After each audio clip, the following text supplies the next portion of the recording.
Hello, Mark. How are you? Hey, Richard. Great. How are you today? Here. So, what do you think of net zero? Oh, I think it's awesome. A lot of people are probably just trying to save money on their utility bill. Absolutely. That's what we normally see is just customers going after savings. Right. So, where do you start with on the process here? Well, typically we would start with somebody's utility bill, figure out what their consumption looks like, what their rate tiers look like with the utility company. However, here with Don, with the new construction, he actually had computed what he thinks his consumption is going to be. The heating and the air conditioning, the electrical lighting, and everything else. Absolutely, and how much he's going to need during the winter versus the summer, right. All those to create a profile of consumption. Okay, so how do you size the system? Well, then once we've got that figured out, then we start looking at the sun, trying to figure out what kind of sun hours we're going to get throughout the year. All right, so the sun's up in the sky most days, what, 8 hours a day, but we don't get all of it, right?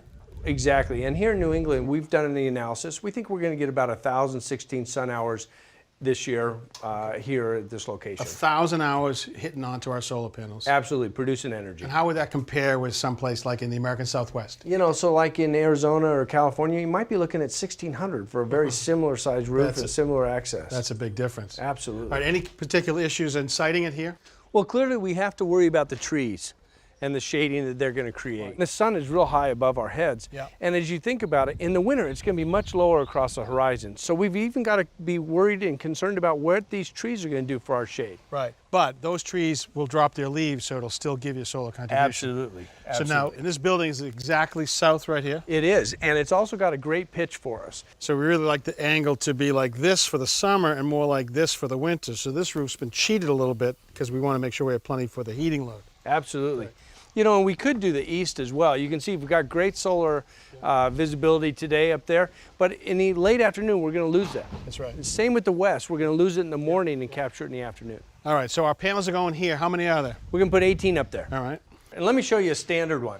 Okay. So this is a standard photovoltaic panel. Basically consists of a whole bunch of solar cells that are silicon stratiated with wires that go through these things. When the sun comes down and beams on this, it's going to excite the electrons, produce about 300 watts of DC power. So 300 watts, what can that do for us in a typical house like this? So 300 watts is probably enough to basically light up your living room. Okay, so one room, but we've got 18 of these up on the roof. We do. We have 18. So really, we're going to be able to produce about 5.6 kilowatts of power during the day. All right, so they're going to be up in a string up on the roof? Yeah, what we've done is we've designed the system with 2 strings. So basically, if you think of the old days with Christmas tree lights where one light went out, you lost the whole string. Yeah.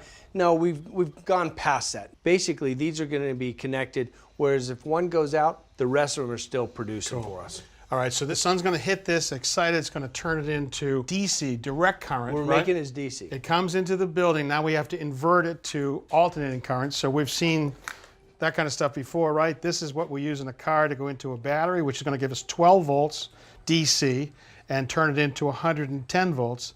Your inverter is just a bigger version of that, right? Absolutely. This is a residential inverter. Basically, it's going to take all that power that we produce in DC. We're going to come through this inverter.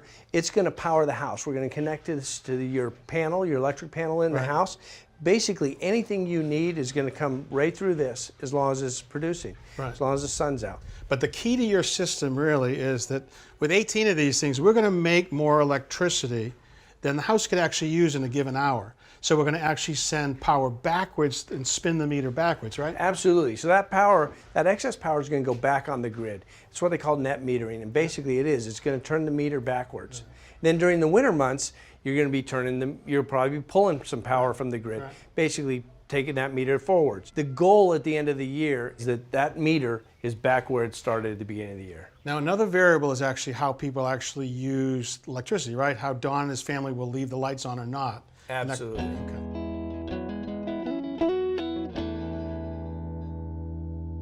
Thanks for watching. This Old House has got a video for just about every home improvement project, so be sure to check out the others. And if you like what you see, click on the subscribe button to make sure that you get our newest videos right in your feed.